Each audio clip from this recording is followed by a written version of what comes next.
Hello everyone, welcome.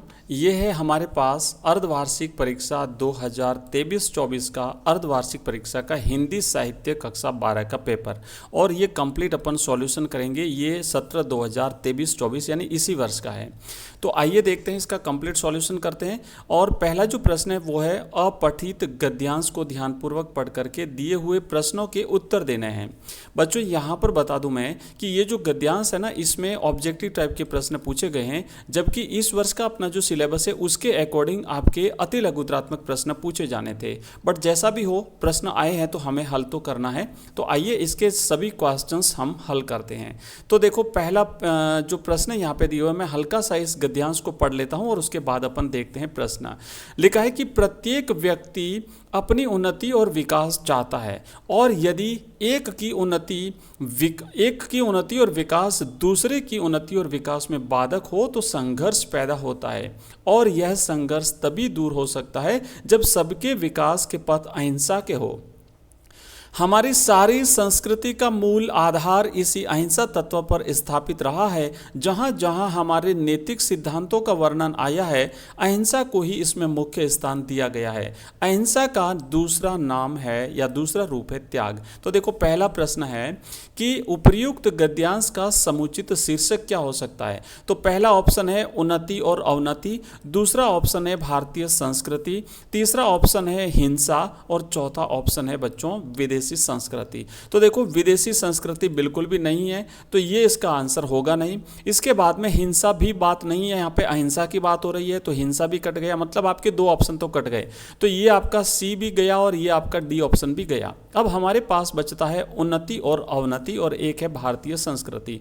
तो जब हम इस गद्यांश को पढ़ते हैं तो यहाँ पे देखो लिखा हुआ है कि हमारी सारी संस्कृति का मूल आधार इसी अहिंसा तत्व पर है। और आगे भी जब हम पढ़ेंगे तो यहाँ पे संस्कृति की बात हुई है, तो हम यहाँ पे कह सकते हैं कि हमारा जो ये पहला प्रश्न है इसका सही आंसर है भारतीय संस्कृति। क्योंकि अब जो उन्नति और अवनति है ना, तो यहाँ पे उन्नति और विकास की बात तो हुई है। पहली पंक्ति जब हम पढ़ते हैं तो यहाँ पे उन्नति और विकास की बात तो हुई है, लेकिन यहाँ पे अवनति की बात नहीं हुई है। तो इसलिए सही जवाब है इसका ऑप्शन ब। दूसरा प्रश्न है कि हमारी संस्कृति का मूल आधार जो है वो किस तत्व पर स्थापित है। तो देखो, हमारी संस्कृति का जो मूल आधार है बच्चों, यहाँ पे लिखा हुआ है कि हमारी संस्कृति का मूल आधार जो है वो अहिंसा तत्व पर स्थापित है ना। आप यहाँ पे देख रहे हैं अहिंसा तत्व, तो इसीलिए ये जो हमारी संस्कृति का मूल आधार है अहिंसा तत्व, इसीलिए इसका सही आंसर रहेगा ऑप्शन सी, अहिंसा। इस प्रश्न का सही जवाब है अहिंसा। नेक्स्ट है तीसरा, नैतिक सिद्धांतों में मुख्य स्थान दिया गया है। तो मुख्य स्थान किसको दिया गया है, यहां पर हम पढ़ेंगे। लिखा है कि जहां हमारे नैतिक सिद्धांतों का वर्णन आया है, अहिंसा को ही इसमें मुख्य स्थान दिया गया है। तो नैतिक सिद्धांतों में बच्चों राइट आंसर रहेगा ऑप्शन सी, अहिंसा को मुख्य स्थान दिया गया है। फिर पूछा है कि अहिंसा शब्द का उपसर्ग क्या है। तो बच्चों, उपसर्ग हमेशा मूल शब्द के आगे लगता है, और मूल शब्द है हिंसा।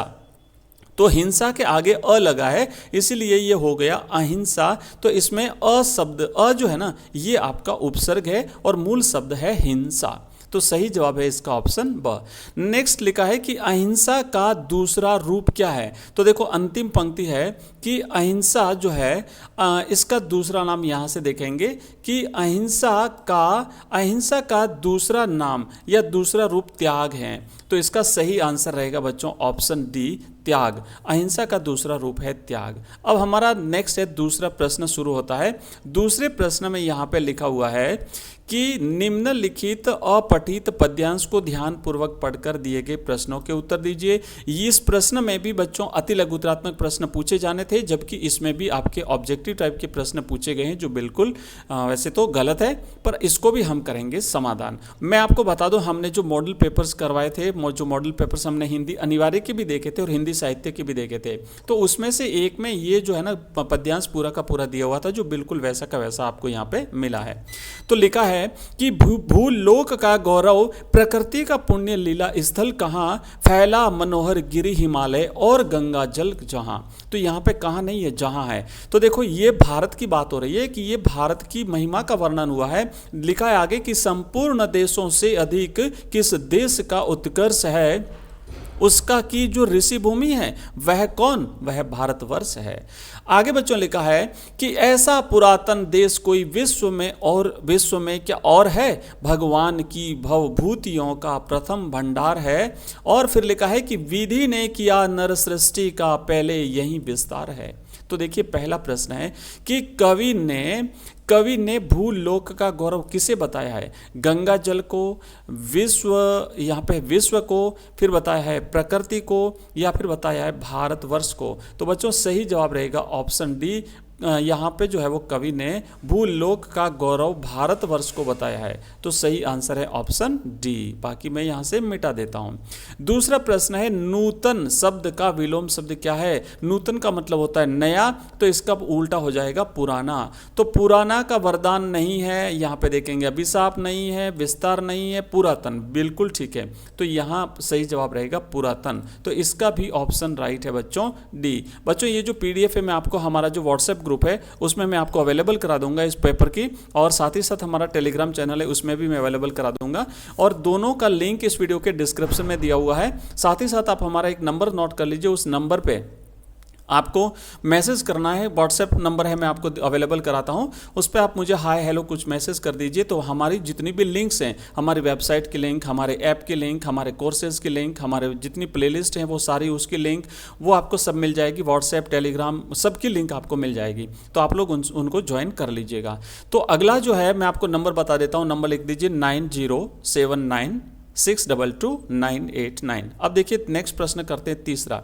निम्न में से नर सृष्टि, निम्न में से नर, हाँ निम्न, एक मिनट, निम्न में से नर सृष्टि, कलर कर देता हूँ, निम्न में से, हाँ, निम्न में से नर सृष्टि का सर्वप्रथम विस्तार किया, कहाँ पे किया, संसार ने, विधि ने, मनोहर गिरी ने, या भवभूति ने। तो बच्चों देखो ये एक बार हम यहाँ चलते हैं तो क्या लिखा है कि विधि ने, ये आप लाइन देखिए, विधि ने किया नर सृष्टि का पहले यही विस्तार है। तो नर सृष्टि का विस्तार विधि ने किया है, तो इसका सही जवाब रहेगा ऑप्शन ब। ऑप्शन ब इसका राइट आंसर है, विधि ने नर सृष्टि का विस्तार किया है। तो ये ऑप्शन कट गए। चलिए अगला क्वेश्चन है, उपर्युक्त पद्यांश का शीर्षक क्या है। भारत की श्रेष्ठता, मनुज का मन, भावी सजग और अग्नि समर। तो बच्चों सही जवाब रहेगा भारत की श्रेष्ठता, क्योंकि यहाँ पे भारत की ही बात हो रही है, भारत के बारे में, यहाँ के हिमालय, यहाँ का गंगा जल, यहाँ के ऋषि मुनि, यहाँ की भवभूतियाँ और सृष्टि के द्वारा यहीं पर इसी भारत भूमि पर किए गए नर की सृष्टि का विकास। तो ऑप्शन ए। नेक्स्ट प्रश्न है कि हिमालय का संधि विच्छेद है। तो बच्चों हिमालय का संधि विच्छेद होगा हिम धन आलय, हिम धन आलय हिमालय होता है। तो सही आंसर है ए। अगला क्वेश्चन है तीसरा, और अब यहाँ पे करना है रिक्त स्थान की पूर्ति। निम्नलिखित रिक्त स्थानों की पूर्ति उचित उत्तर से कीजिए। तो पहला प्रश्न है, रिक्त स्थान का उत्कर्ष करने वाली बातों को गुण कहते हैं। तो बच्चों काव्य के गुण यहाँ पे पूछा गया है। काव्य गुण की परिभाषा होती है कि काव्य में रस का उत्कर्ष करने वाले गुण धर्मों को हम काव्य के गुण कहते हैं। तो का उत्कर्ष आया ना, यहाँ पे लिखेंगे रस का उत्कर्ष, है ना, रस। तो रस का उत्कर्ष आप यहाँ पे लिखेंगे रस का उत्कर्ष, है ना, रस। तो रस का उत्कर्ष करने वाले जो गुणधर्म होते हैं वो काव्य के गुण कहलाते हैं। नेक्स्ट प्रश्न है, अब ये जो प्रश्न है ना बच्चों, थोड़ा सा ये कुछ समझ में नहीं आ रहा है, तो आप थोड़ा सा इसे, क्योंकि पेपर में मैं आपको बताता हूँ ना, ऐसे ऐसे क्वेश्चंस डाल दिए जो आपके सिलेबस में है ही नहीं, इस साल हटा दिए गए हैं, वो प्रश्न भी आए हुए हैं। तो ये थोड़ा सा कुछ पंक्ति इसी प्रकार की है, इन्हें छोड़िए। नेक्स्ट पंक्ति लिखा है कि कली से कहता था मधुमास, कली से कहता था मधुमास, बता दो मधु मदिरा का मोल, में अलंकार है। तो यहाँ पे चूंकि म वर्ण की आवृत्ति हुई, आप देख सकते हैं कि मधुमास में म और म, फिर यहाँ पे मधु में म, फिर मदिरा में म, और फिर मोल में म। तो ये म वर्ण की आवृत्ति के कारण यहाँ पर है अनुप्रास अलंकार।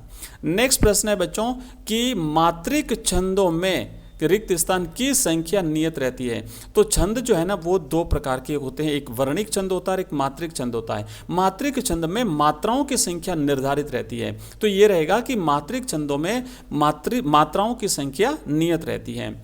अगला क्वेश्चन है कि बिनु पद चले सुने बिनु काना, बीनु पद चले सुने बीनु काना, कर बीनु कर्म करे विधि नाना। पंक्ति में अलंकार कौन सा है? तो बच्चों यहाँ पे है विभावना अलंकार। विभावना अलंकार में क्या होता है कि बिना कारण के ही कार्य जब हो जाता है तो वहां पे होता है विभावना अलंकार। तो इस प्रश्न में है विभावना अलंकार। अब देखो अगला क्वेश्चन है, चौथा प्रश्न है कि उपमा अलंकार की परिभाषा दीजिए। वैसे मैं आपको बता दूं उपमा अलंकार ये आपका हिंदी साहित्य में नहीं है, इस वर्ष के सिलेबस में हिंदी अनिवार्य में है, लेकिन प्रश्न पूछा तो मैं आपको इसका अर्थ बता देता हूं कि उपमा अलंकार में क्या होता है कि दो चीज़ों की तुलना की जाती है। किसी गुण या दो वस्तुओं की किसी गुण या उसके स्वरूप या उसकी प्रकृति आदि के आधार पर जब दो चीज़ों की तुलना की जाती है और दोनों में समानता दर्शाई जाती है तो वहाँ पे होता है उपमा अलंकार। अगला प्रश्न है कि कहती हुई यों उत्तरा के नेत्र जल से भर गए, हिम के कणों से पूर्ण मानो हो गए पंकज नए। उपर्युक्त पंक्ति काव्य पंक्ति में कौन सा अलंकार है? तो यहाँ पर है उत्प्रेक्षा अलंकार, है ना, उत्प्रेक्षा अलंकार। तो ये रहेगा यहाँ पे आपको उत्प्रेक्षा अलंकार, उत्प्रेक्षा। चलिए अभी हम करेंगे, ये तो हमारा हो गया, ठीक है ना, ये हो गया आपका उत्प्रेक्षा। अब ये जो प्रश्न है बच्चों यहाँ पे थोड़ा सा मैं आपको दिखा दूं। देखो छठा प्रश्न, संपादकीय लिखने का दायित्व किनका होता है? ये जो क्वेश्चन है ना, जितने भी संपादकीय वाले हैं, साक्षात्कार हैं या फिर अपना लेखन से संबंधित जितने भी हैं, पत्रकारों से संबंधित, हमने पिछले 2-3 दिनों में लगातार जो वीडियो जारी किए थे उसमें आपको ये सारे क्वेश्चंस मिल जाएंगे। और इसके बाद आप यहाँ पे देखेंगे जहाँ कोई वापसी नहीं, ये पाठ हो गया। इसके बाद एक छोटी सी मुलाकात मनवा है कच्चा चिट्टा। ये जो प्रश्न है ना ये आपके सिलेबस में नहीं है, इस बार टॉपिक हटा दिया गया था, फिर भी प्रश्न पूछ लिया गया है। उसके बाद यहाँ पे हम देखेंगे कि एक और भी कई ऐसे प्रश्न आए हैं। यहाँ पे जैसे कुरज है तो ये कुटज है, ओके। और फिर यहाँ पे देखेंगे आप यहाँ पर भी आपको कुटज है। ये प्रश्न आप देख लेना और सारे पढ़ लेना। अगर इसमें से आपका कोई भी बनता है तो आप लोग निश्चित रूप से करके आओगे। मैं आपको एक बार फिर से दिखा देता हूँ। यहाँ पे कुछ प्रश्न और भी थे जो कि अकॉर्डिंग टू पैटर्न नहीं आए हुए हैं यहाँ पे। चलिए आगे बढ़ते हैं। और यहाँ जो है ना अपना अगला जो है कि बिनु पान ही पयोदई पाए, शंकरु साखी रहूं एई धाये, बहुरी निहारी विषाद स्नेहु। तो ये भरत राम का स्नेह जो है ना, राम भरत का स्नेह पाठ से लिया गया है। और आप इसकी सप्रसंग व्याख्या यहाँ पे पूछी गई है। काव्यांश की सप्रसंग व्याख्या तो पहले संदर्भ लिखेंगे, फिर प्रसंग लिखेंगे, फिर वर्णन करेंगे। और फिर है दूसरा है कि यह विश्वास नहीं जो अपनी लघुता में भी कांपा, वह पीड़ा जिसकी गहराई को स्वयं उसी ने नापा, कुत्सा अपमान।